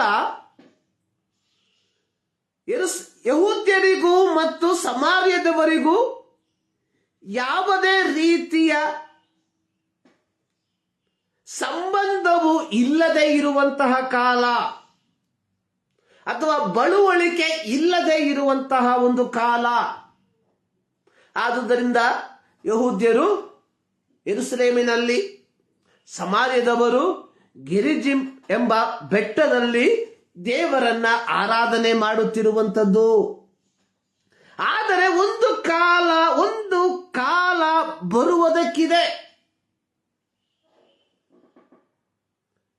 ಆ ಕಾಲದಲ್ಲಿ, ಯಾವ ಕಾಲದಲ್ಲಿ? ಬರಲಿರುವಂತಹ ಆ ಕಾಲದಲ್ಲಿ ನೀವು ತಂದೆಯನ್ನು ಆರಾಧಿಸಬೇಕಾದರೆ ಈ ಬೆಟ್ಟಕ್ಕೂ ಹೋಗುವುದು ಬೇಡ, ಆ ಬೆಟ್ಟಕ್ಕೂ ಹೋಗುವುದು ಬೇಡ. 122ನೇ ಕೀರ್ತನೆಯಲ್ಲಿ ದಾವೀದನು ಹೇಳುವಂಥದ್ದು, ಯೆಹೋವನ ಮಂದಿರಕ್ಕೆ ಹೋಗೋಣ ಬಾ ಎಂದು ಜನರು ನನ್ನನ್ನು ಕರೆದಾಗ ನನಗೆ ಸಂತೋಷವಾಯಿತು ಎಂಬುದಾಗಿ. ಅಲ್ಲಿ ಪ್ರತ್ಯೇಕವಾಗಿ ನಾವು ಗಮನಿಸಬೇಕಾಗಿರುವಂತಹ ಒಂದು ಪದ ಈ ರೀತಿ ಬರೆಯಲ್ಪಟ್ಟಿದೆ, ಯೆರೂಸಲೇಮೇ, ಯೆರೂಸಲೇಮೇ. ಇದು ಯೆಹೋವನಾದ ದೇವರು ಇಸ್ರಾಯೇಲರಿಗೆ ಕಡಾಖಂಡಿತವಾಗಿ ಹೇಳಿದಂತಹ ಮಾತು. ಏನು? ನೀವು ಯೆರೂಸಲೇಮಿನಲ್ಲಿ ದೇವರನ್ನು ಆರಾಧಿಸಬೇಕು. ಇಂದು ಅನೇಕರು ನಮ್ಮ ದೇಶದಿಂದ ಯೆರೂಸಲೇಮಿಗೆ ಪ್ರಯಾಣವನ್ನ ಬಳಸುವಂಥದ್ದನ್ನು ನೋಡುತ್ತೇವೆ. ನನಗೆ ವೇದನೆಯನ್ನು ಉಂಟು ಮಾಡುವಂತ ಒಂದು ವಿಚಾರ, ಅವರು ಹೇಳುವಂಥದ್ದು ಹೋಲಿ ಲ್ಯಾಂಡ್, ಪವಿತ್ರ ಭೂಮಿ. ಯಾವ ಸತ್ಯವೇದದ ಆಧಾರದಲ್ಲಿ ಅದನ್ನು ಹೇಳ್ತಾರೆ ಎಂಬುದಾಗಿ ನನಗೆ ಗೊತ್ತಿಲ್ಲ. ಆದರೆ ಈ ಪವಿತ್ರವಾದ ಭೂಮಿ ಎಂಬ ಹೆಸರಿನಲ್ಲಿ ಅನೇಕರು ಲಕ್ಷಾಂತರ ಹಣವನ್ನು ಸಂಪಾದಿಸುವಂತರಾಗಿದ್ದಾರೆ. ಇಲ್ಲಿಗೆ ಇದನ್ನ ಮುಗಿಸ್ತೇನೆ. ಸೊ ಇಲ್ಲಿ ದಾವೀದನು ಬರೆದಂತಹ ಒಂದು ಕೀರ್ತನೆ, ಜನರು ನನ್ನನ್ನು ಕರೆದಾಗ ನನಗೆ ಸಂತೋಷವಾಯಿತು. ಕಾರಣ ಯೆಹೋವನು ಮೋಶೆಯ ಮೂಲಕವಾಗಿ ಕೊಟ್ಟಂತಹ ಒಂದು ಆಜ್ಞೆ ಆಗಿತ್ತು. ವರ್ಷಕ್ಕೆ 3 ಆವರ್ತಿ ಎಲ್ಲ ಗಂಡಸರು ಯೆರೂಸಲೇಮಿನಲ್ಲಿ ದೇವರನ್ನು ಆರಾಧಿಸಬೇಕು ಎಂಬುದಾಗಿ. ಸಮಾರ್ಯದವರಿಗೆ ಯೆರೂಸಲೇಮಿಗೆ ಪ್ರವೇಶವಿಲ್ಲದರ ಫಲವಾಗಿ ಸಮಾರ್ಯದವರು ಏನು ಮಾಡಿದ್ರು, ಗೆರಿಜಿಮಿನಲ್ಲಿ ಯೆಹೋವನನ್ನು ಆರಾಧಿಸುವುದಕ್ಕೆ ಪ್ರಾರಂಭಿಸಿದರು. ಹೇಳುವಂಥದ್ದು ಯೆರೂಸಲೇಮಿನಲ್ಲಿ ದೇವರನ್ನು ಆರಾಧಿಸಬೇಕು, ನಮ್ಮ ಹಿರಿಯರು ಹೇಳುವಂಥದ್ದು ಗೆರಿಜಿಮಿನಲ್ಲಿ ದೇವರನ್ನು ಆರಾಧಿಸಬೇಕು ಎಂಬುದಾಗಿ. ಇದರಲ್ಲಿ ಯಾವುದು ಸರಿ? ಅದಕ್ಕೆ ಯೇಸುವಿನ ಉತ್ತರ, ಒಂದು ಕಾಲ ಬರ್ತದೆ. ಆ ಕಾಲದಲ್ಲಿ ನೀವು ಆತನನ್ನು ತಂದೆಯನ್ನು ಆರಾಧಿಸುವುದಕ್ಕೆ ಈ ಬೆಟ್ಟಕ್ಕೂ ಹೋಗುವುದು ಬೇಡ, ಯೆರೂಸಲೇಮಿಗೂ ಹೋಗುವುದು ಬೇಡ. ಆದರೆ ಇಲ್ಲಿ ಗಮನಿಸಬೇಕಾದ ಒಂದು ಪದ, ಬರಬೇಕಾದ ರಕ್ಷಣೆಯು ಯೆಹೂದ್ಯರೊಳಗಿಂದ ಬರುತ್ತದಷ್ಟೇ. ರಕ್ಷಣೆಯ ಮೂಲ ಯೆಹೂದ್ಯರ ಆ ಒಂದು ಪಾರಂಪರ್ಯ, ಆ ಒಂದು ಕುಲದಿಂದ ಬರುವಂತದಾಗಿದೆ. ನಮ್ಮ ಕರ್ತನಾದ ಯೇಸು ಕ್ರಿಸ್ತನು ಆ ಯೆಹೂದ್ಯ ಕುಲದಲ್ಲಿ ಜನಿಸಿದ. ಆತನು ಯೆಹೂದ ಕುಲದಲ್ಲಿ ಜನಿಸಿದ್ದು ಕೇವಲ ಯೆಹೂದ ಜನಾಂಗಕ್ಕೆ ಮಾತ್ರ ರಕ್ಷಣೆಯನ್ನ ಕೊಡುವುದಕ್ಕೋಸ್ಕರವಾಗಿ ಅಲ್ಲ.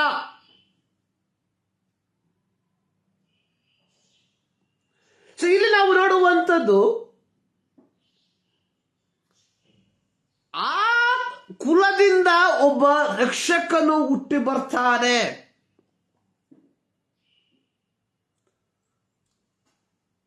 ಯಾವಾಗ ಆ ಕುಲದಿಂದ ಒಬ್ಬ ರಕ್ಷಕನು ಹುಟ್ಟಿ ಬರ್ತಾನೆ, ಸೊ ಯಾರು ಆ ರಕ್ಷಕನ ಮಾತುಗಳಿಗೆ ವಿಧೇಯರಾಗಿ ತಮ್ಮ ಜೀವಿತವನ್ನ ಸಮರ್ಪಿಸುತ್ತಾರೋ ಅಂಥವರು ದೇವರನ್ನು ಯೆರೂಸಲೇಮಿಗೂ ಹೋಗಿ ಬೇಡ, ಗೆರಿಜಿಮಿಗೂ ಹೋಗಿ ಬೇಡ, ಎಲ್ಲಿ ಬೇಕಾದರೂ ಆತನನ್ನು ಆರಾಧಿಸಬಹುದು.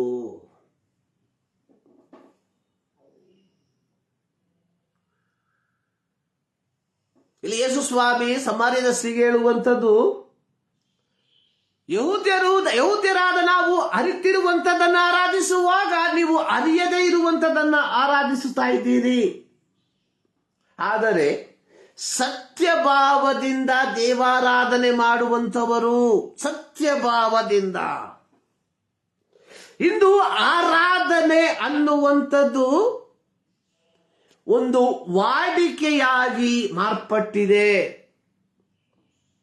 ಆರಾಧನೆಯು ಇಂದು ಕೇವಲ it is like A drama ಅಂತ ಹೇಳಿದ್ರೆ ತಪ್ಪಾಗಲಾರದು. ಇಂದು ಅನೇಕರ ಆರಾಧನೆ, ಎಲ್ಲರ ಆರಾಧನೆ ಅಲ್ಲ, ಅನೇಕರ ಆರಾಧನೆ ಕೇವಲ ನಾಟಕವಾಗಿದೆ. ಯೇಸು ಸ್ವಾಮಿ ಹಾಗೆ ಮಾಡುವಂತಹ ಒಂದು ಕಾರ್ಯ ಕಪಟತನ. ಕಪಟತನ ಅಂದ್ರೆ ಇಲ್ಲದೆ ಇರುವ ಸ್ವಭಾವವನ್ನು ಇರುವಂತದಾಗಿ ತೋರಿಸುವಂಥದ್ದು. ಭಕ್ತಿ ಇಲ್ಲ, ಆದರೆ ನಾನು ಭಕ್ತಿವಂತ ಎಂಬುದಾಗಿ ತೋರಿಸುವಂಥದ್ದು. ಇತರರ ಮೇಲೆ ಪ್ರೀತಿ ಇಲ್ಲ, ಆದರೆ ಪ್ರೀತಿ ಇದೆ ಎಂಬುದಾಗಿ ತೋರಿಸುವಂಥದ್ದು. ವಾಕ್ಯವನ್ನು ಓದುವುದಕ್ಕೆ ಮನಸ್ಸಿಲ್ಲ, ಆದರೆ ಇತರ ತೋರಿಕೆಗಾಗಿ ವಾಕ್ಯವನ್ನು ಓದುವಂಥದ್ದು. ಆಲಯಕ್ಕೆ ಹೋಗುವುದಕ್ಕೆ ಇಷ್ಟವಿಲ್ಲ, ಆದರೆ ತಂದೆ ತಾಯಿಗಳ ಪ್ರೀತಿಗಾಗಿ ಆಲಯಕ್ಕೆ ಹೋಗುವಂಥದ್ದು ಕಪ್ಪಟ. ಇಂಗ್ಲಿಷ್ ಭಾಷೆಯಲ್ಲಿ ಉಪಯೋಗಿಸಿರುವಂಥದ್ದು ಹಿಪೋಕ್ರೈಟ್ಸ್. ಯಹೂದ್ಯರ ಕಾಲದಲ್ಲಿ ಇಂದಿನ ಹಾಗೆ ಚಲನಚಿತ್ರಗಳು ಇರಲಿಲ್ಲ. ಅಂದು ಇದ್ದಂಥದ್ದು ಕೇವಲ ನಾಟಕಗಳು ಮಾತ್ರ. ನಾಟಕ ಮಾಡುವ ವ್ಯಕ್ತಿ, ಒಬ್ಬ ವೇಷಧಾರಿಯು ತಾನು ಮಾಡುವ ವ್ಯಕ್ತಿಯ ಆ ಒಂದು ಕಾರ್ಯವನ್ನ, ಆ ಒಂದು ಮುಖವಾಡವನ್ನ ಧರಿಸಿಕೊಂಡು ಆತನು ನಾಟಕವನ್ನ ಮಾಡ್ತಾ ಇದ್ದ. ಉದಾಹರಣೆಗೆ ಅಲೆಕ್ಸಾಂಡರ್ನ ನಾಟಕವನ್ನ ಮಾಡುವಂಥವರು ಅಲೆಕ್ಸಾಂಡರ್ ಚಕ್ರವರ್ತಿಯ ಮುಖವಾಡವನ್ನ ತನ್ನ ಮುಖಕ್ಕೆ ಅಡ್ಡವಾಗಿ ಇಟ್ಟುಕೊಂಡು ಆತನು ನಾಟಕವನ್ನ ಪ್ರದರ್ಶಿಸುತ್ತಿದ್ದ. ಹಿಪೋಕ್ರೈಟ್ಸ್. ಸೊ ಈ ಒಂದು ಸಂಭವವನ್ನ ಯೇಸುಸ್ವಾಮಿ ಆಧಾರವಾಗಿ ಹೇಳುವಂಥದ್ದು, ನೀವು ಕಪಟಿಗಳ ಆಗಿ ಇಡಬೇಡ್ರಿ, ಕಪಟತನವನ್ನ ನೀವು ಮಾಡಬೇಡ್ರಿ ಎಂಬುದಾಗಿ. ಸೊ ಇಲ್ಲಿ ನಾವು ನೋಡುವಂಥದ್ದು ಗಾಡ್ ಇಸ್ ಸ್ಪಿರಿಟ್. ದೇವರು ಆತ್ಮ ಸ್ವರೂಪನು. ಆತ್ಮಸ್ವರೂಪನಾದ ದೇವರನ್ನು ನಾವು ಆತ್ಮೀಯ ರೀತಿಯಲ್ಲಿ ಸತ್ಯಕ್ಕೆ ತಕ್ಕ ಹಾಗೆ ಆರಾಧಿಸಬೇಕು. ಸೊ ಈ ಮಾತುಗಳನ್ನು ಯೇಸು ಈ ಸಮಾರ್ಯದ ಸ್ತ್ರೀಯ ಸಂಗಡ ಹೇಳಿದಾಗ ನೋಡಿ, ಯೇಸುವಿನ ಸುವಾರ್ಥ ಪ್ರಸರಣೆ ಪ್ರಾರಂಭವಾಗುವಂಥದ್ದು ಕುಡಿಯುವುದಕ್ಕೆ ನೀರನ್ನ ಕೊಡು ಎಂಬ ಪದದ ಮೂಲಕ. ತದನಂತರವಾಗಿ ಅದು ಜೀವಕರವಾದ ನೀರು ಏನೆಂಬುದಾಗಿ ಆ ಹೆಂಗಸಿಗೆ ಅರ್ಥವಾಗುವ ರೀತಿಯಲ್ಲಿ ಹೇಳಿ, ನಂತರವಾಗಿ ಆರಾಧಿಸಿರುವುದಕ್ಕೆ ಯಾವ ಸ್ಥಳ ಸೂಕ್ತ ಅನ್ನುವಂಥದ್ದನ್ನ ಹೇಳಿ ಯೇಸು ಅವಳಿಗೆ ಹೇಳುವಂಥದ್ದು, ದೇವರು ಆತ್ಮಸ್ವರೂಪನು. ಆತನನ್ನು ಆರಾಧಿಸುವವರು ಆತ್ಮೀಯ ರೀತಿಯಲ್ಲಿ ಸತ್ಯಕ್ಕೆ ತಕ್ಕ ಹಾಗೆ. ಅಂದ್ರೆ ನಮ್ಮ ಆರಾಧನೆಯಲ್ಲಿ ಕಪಟತನ ಇರಬಾರದು. ನಮ್ಮ ಆರಾಧನೆಯಲ್ಲಿ ನಾವು ಮುಖವಾಡವನ್ನ ಧರಿಸಿ ಆರಾಧಿಸಬಾರದು. ಇದು ಸ್ಪಷ್ಟವಾಗಿರುವಂತಹ ಸುವಾರ್ತೆ.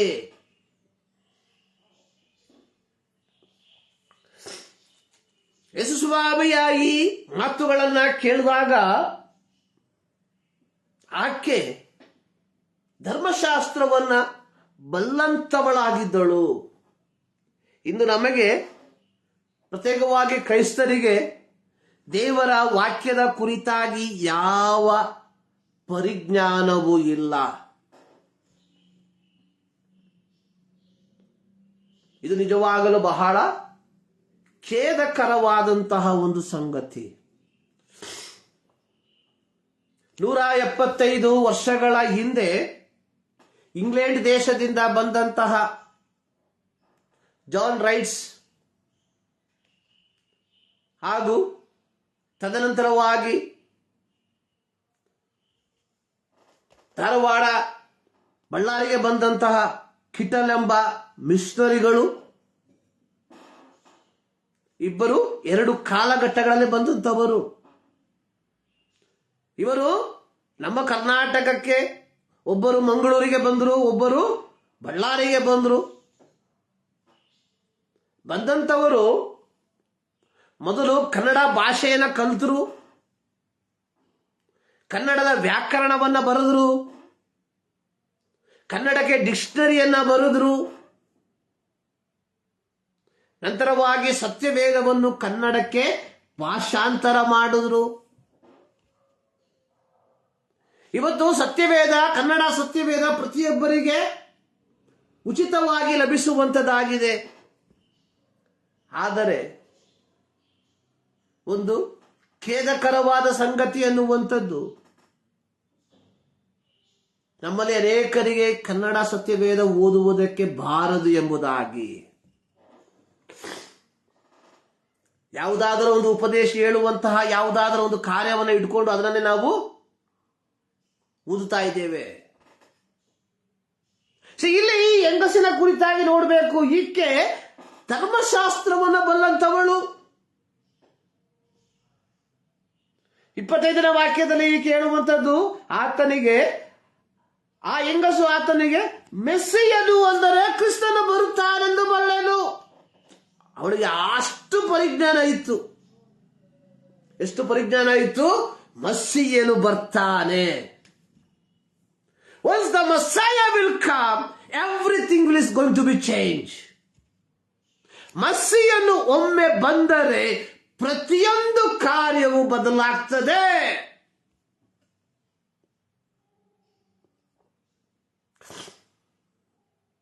ಎರಡ್ 2022ರಲ್ಲಿ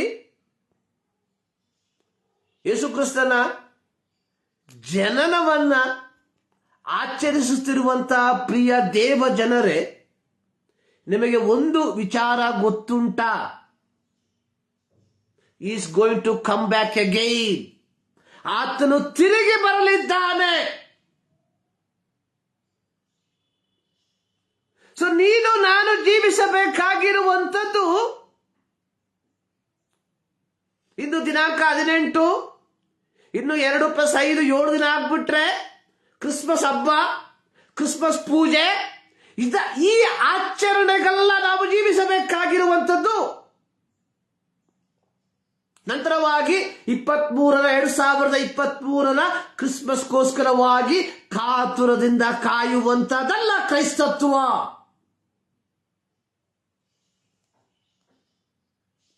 ಮತ್ತೇನು ನೋಡಿ, ಈ ಹೆಂಗಸು ಹೇಳುವಂಥದ್ದನ್ನ ಕೇಳಿ.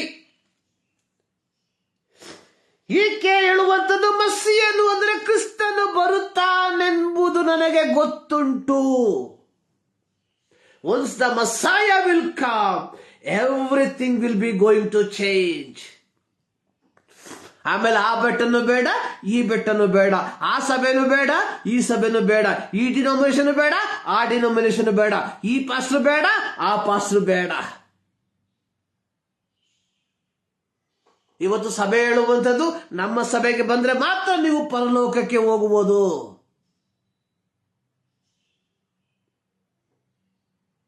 ಇವತ್ತು ಮೆಗಾ ಪಾಸ್ಟರ್ಗಳು ಹೇಳುವಂಥದ್ದು, ನಮ್ಮ ಸಭೆಗೆ ಬಂದ್ರೆ ಮಾತ್ರ ನಾವು NOC ಕೊಡ್ತೇವೆ, NOC ಕೊಟ್ಟರೆ ಮಾತ್ರ ಪರಲೋಕಕ್ಕೆ ಹೋಗಕ್ಕಾಗದ್ದು. Without NOC you cannot go to heaven. If you want to NOC, please join, come with us. ಇವತ್ತು ಜನಕ್ಕೆ ಒಂದು ರೀತಿಯ ಕನ್ಫ್ಯೂಷನ್. ಯಾವ ಚರ್ಚಿಗೆ ಹೋಗ್ಬೇಕು? ಇಲ್ಲೋಗ್ಬೇಕಾ, ಇಲ್ಲೋಗ್ಬೇಕಾ? ದೊಡ್ಡ ಚರ್ಚಿಗೆ ಹೋಗ್ಬೇಕಾ, ಚಿಕ್ಕ ಚರ್ಚಿಗೆ ಹೋಗ್ಬೇಕಾ? Which is true. ಪ್ರತಿಯೊಬ್ಬರು ಅವರವರ ಲಾಭಕ್ಕೋಸ್ಕರವಾಗಿ, ಇದರಲ್ಲಿ ಯಾವ ಗುಂಪು ಸಹ ಶ್ರೇಷ್ಠರಲ್ಲ. ತಮ್ಮ ಸ್ಥಾನಮಾನಕ್ಕೋಸ್ಕರವಾಗಿ, ತಮ್ಮ ಏಳಿಗೆಗೋಸ್ಕರವಾಗಿ, ತಮ್ಮದೇ ದೊಡ್ಡದು ಎಂಬುದಾಗಿ ಹೇಳುವಂತಹ ಒಂದು ಜನ ಸಮೂಹ.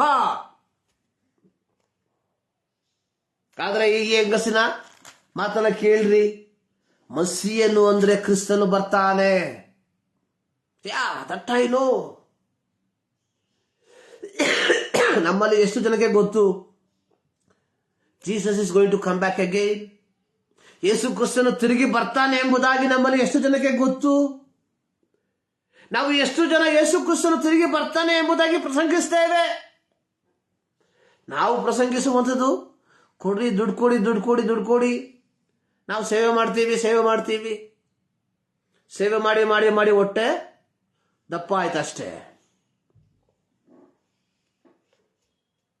ಮೆಸ್ಸಿಯನು ಬರ್ತಾನೆ.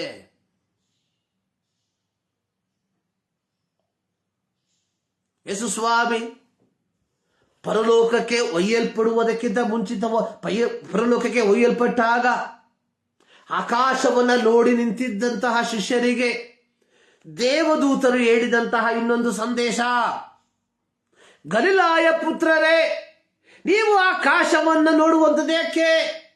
ಆಕಾಶಕ್ಕೆ ಒಯ್ಯಲ್ಪಟ್ಟ ಕ್ರಿಸ್ತನು ಹಾಗೆಯೇ ತಿರುಗಿ ಬರ್ತಾನೆ. ಆ ಬರೋಣದಲ್ಲಿ ನೀನು ನಾನು ಕಾಣಲ್ಪಡಬೇಕಾದರೆ ಕ್ರಿಸ್ತನ ಬೋಧನೆಗೆ ಅನುಗುಣವಾಗಿ ನೀನು ನಾನು ಜೀವಿಸಬೇಕು. ಇದೇ ಶುಭ ಸಮಾಚಾರ.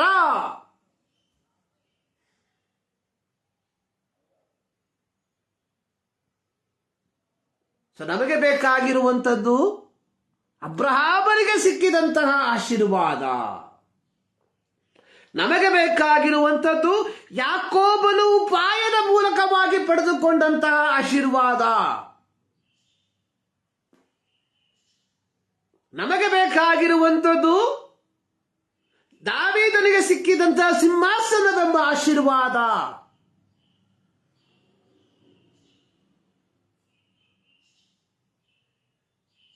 ಪ್ರಿಯರೇ, ಮೆಸ್ಸಿಯನು ವಾಗ್ದಾನ ಮಾಡಿದಂತಹ ರಕ್ಷಕನು 2022 ವರ್ಷಗಳ ಹಿಂದೆ ಬೆತ್ಲೆಹೇಮ್ ಎಂಬ ದಾವೀದನೂರಿನಲ್ಲಿ ಆತನು ಜಾತನಾದಾಗ ದೂತರು ಜನರಿಗೆ ಹೇಳಿದಂತಹ ಸಂದೇಶ, ಎದರಬೇಡಿರಿ, ಜನರಿಗೆಲ್ಲ ಮಹಾ ಸಂತೋಷವನ್ನುಂಟು ಮಾಡುವ ಶುಭ ಸಮಾಚಾರವನ್ನು ನಿಮಗೆ ತಿಳಿಸುತ್ತೇನೆ. ಈ ಹೊತ್ತು ದಾವೀದನೂರಿನಲ್ಲಿ ಒಬ್ಬ ರಕ್ಷಕನು ಹುಟ್ಟಿದ್ದಾನೆ.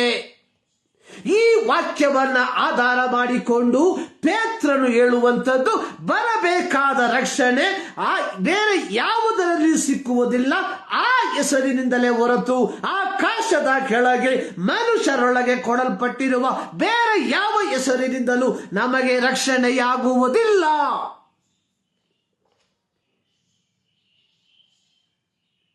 God so loved the world and he gave his only begotten son.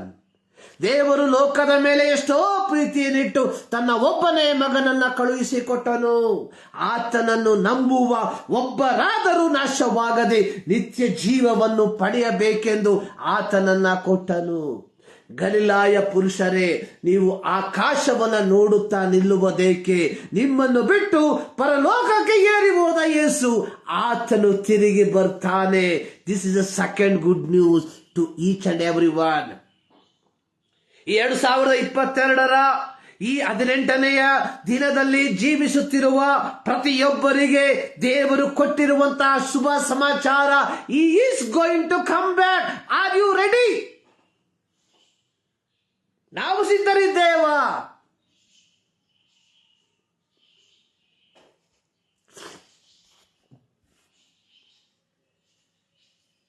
ಅಯ್ಯೋ, ನಾನು ಮದುವೆ ಆಗ್ಬೇಕು, ಅಯ್ಯೋ ನಾನು ಮನೆ ಕಟ್ಟಬೇಕು, ಅಯ್ಯೋ ನಾನು ನನ್ನ ಮಕ್ಕಳಿಗೆ ವಿದ್ಯಾಭ್ಯಾಸ ಕೊಡಬೇಕು, ಇನ್ನು ಏನು ಆಗಿಲ್ಲ, ನನ್ನ ಮಕ್ಕಳು ಇನ್ನು ಚಿಕ್ಕವರು, ನನ್ನ ಮಕ್ಕಳು ದೊಡ್ಡವರಾಗಿ ನನ್ನ ಮದುವೆ ಆಗಿ ಎಲ್ಲ ಸೆಟ್ಲ್ ಆದ್ಮೇಲೆ ಆತ ಬಂದ್ರೆ ಸಾಕು. ಇದು ನಮ್ಮ ಮನೋಭಾವ. Are we ready?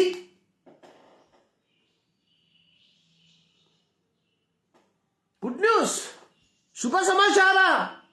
ಗಲಿಲಾಯ ಪುತ್ರರವರೇ, ನೀವು ಯಾಕೆ ಆಕಾಶವನ್ನು ನೋಡ್ತೀರಾ?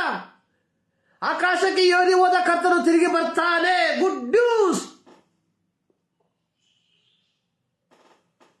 ಇವತ್ತು ನಾವು ಸಾರುವಂತಹ ಶುಭ ವಾರ್ತೆ ಏನಾಗಿದೆ?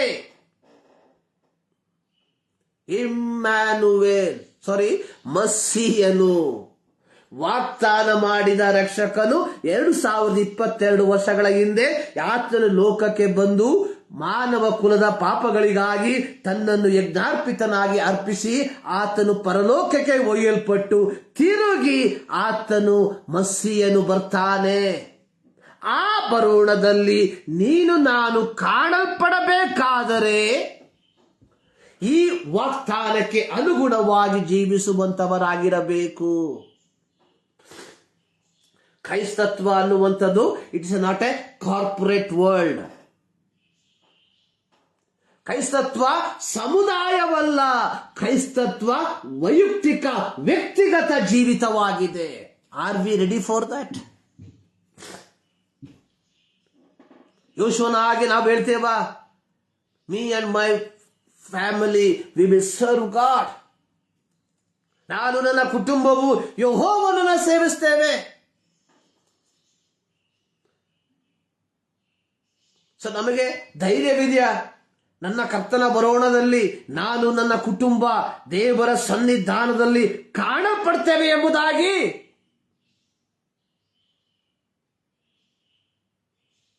Let us examine our life. ಈ ವಾಕ್ಯಗಳ ಮೂಲಕವಾಗಿ ದೇವರು ನಿಮ್ಮನ್ನು ಆಶೀರ್ವದಿಸಲಿ. ಪ್ರಾರ್ಥನೆ ಮಾಡೋಣ. ನಮ್ಮನ್ನು ಬಹಳವಾಗಿ ಪ್ರೀತಿ ಮಾಡುವ ನಮ್ಮ ಪ್ರೀತಿಯ ತಂದೆಯಾದ ದೇವರೇ, ಮತ್ತು ದಾವರ್ತಿ ನಿಮ್ಮ ಸನ್ನಿಧಾನಕ್ಕೆ ನಮ್ಮನ್ನೇ ಸಮರ್ಪಿಸ್ತಾ ಇದ್ದೇವೆ.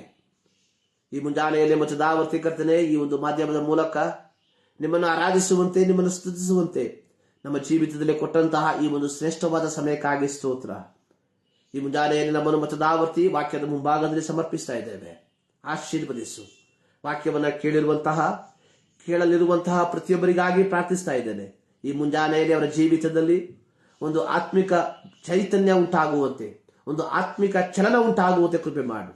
ಪ್ರಾರ್ಥನೆಗಳಿದ್ದಕ್ಕಾಗಿ ಸ್ತೋತ್ರ. ಯೇಸು ಕ್ರಿಸ್ತನ ನಾಮದಲ್ಲಿ ಬಿಡುತ್ತೇವೆ ತಂದೆ. ನಮ್ಮ ಕರ್ತನಾದ ಯೇಸು ಕ್ರಿಸ್ತನ ಕೃಪೆ, ತಂದೆಯಾದ ದೇವರ ಪ್ರೀತಿ, ಪವಿತ್ರಾತ್ಮನ ಅನ್ಯೋನ್ಯತೆ ನಮ್ಮೆಲ್ಲರ ಸಂಗಡ ಸದಾ ಕಾಲವೂ ನೆಲೆಯಾಗಿರಲಿ. ಆಮೆನ್. ಸರ್ವಶಕ್ತನಾದ ದೇವರು ನಿಮ್ಮೆಲ್ಲರನ್ನ ಧಾರಾಳವಾಗಿ ಆಶೀರ್ವದಿಸಲಿ.